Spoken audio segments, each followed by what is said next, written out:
আমের মৌসুম আসতে এখনো কিছুটা সময় বাকি, কিন্তু আপনি যদি একটু খেয়াল করেন বাজারে এখনই চোখে পড়ছে চকচকে হলুদ লাল রঙের আম। দেখতে এতটাই আকর্ষণীয় যে অনেকেই না ভেবেই কিনে ফেলছেন। কিন্তু প্রশ্নটা এইখানে, এই আমগুলো কি সত্যিই গাছ পাকা নাকি কৃত্রিমভাবে পাকানো আম? কারণ বাস্তবতা হলো, বিশেষজ্ঞদের মতে বাজারে থাকা অনেক আম দ্রুত পাকাতে ব্যবহার করা হচ্ছে ক্যালসিয়াম কার্বাইড এবং ইলিথিনের মতো রাসায়নিক। আর এইখানেই সাধারণ ক্রেতারা অনেক সময় প্রতারিত হচ্ছেন।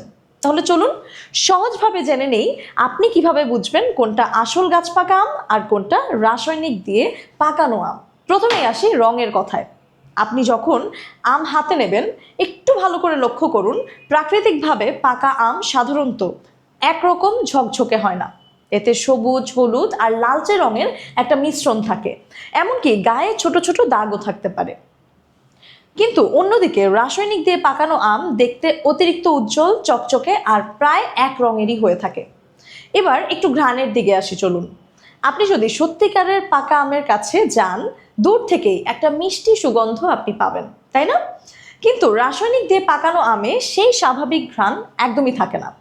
অনেক সময় বরং একটু কটু বা অস্বাভাবিক গন্ধও পাওয়া যায়।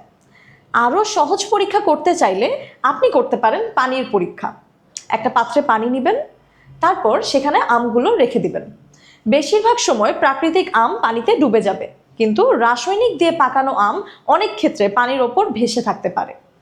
সহজ কিন্তু কার্যকর একটা উপায়। এছাড়াও আপনি যদি ভুল করে রাসায়নিকযুক্ত আম খেয়ে ফেলেন, তাহলে দেখবেন টক বা ফিকে স্বাদ লাগছে। এমনকি কারো কারো ক্ষেত্রে জিভে বা গলায় অস্বস্তি বোধ হতে পারে, আর হালকা জ্বালা ভাবও হতে পারে। এবার একটু ভেতরের দিকটা বোঝার চেষ্টা করি চলুন। অসাধু কিছু ব্যবসায়ী কাঁচা আম দ্রুত পাকানোর জন্য ক্যালসিয়াম কার্বাইড ব্যবহার করে।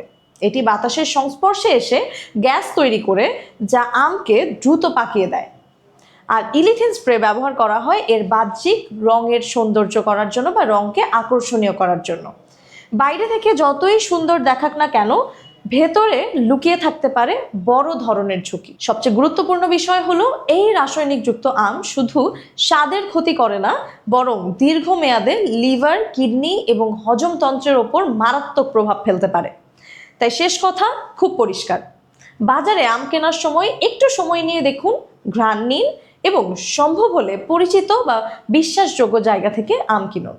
কারণ সুন্দর দেখতে আম মানেই যে সেটা নিরাপদ, এই ধারণাটা সবসময় সঠিক নাও হতে পারে।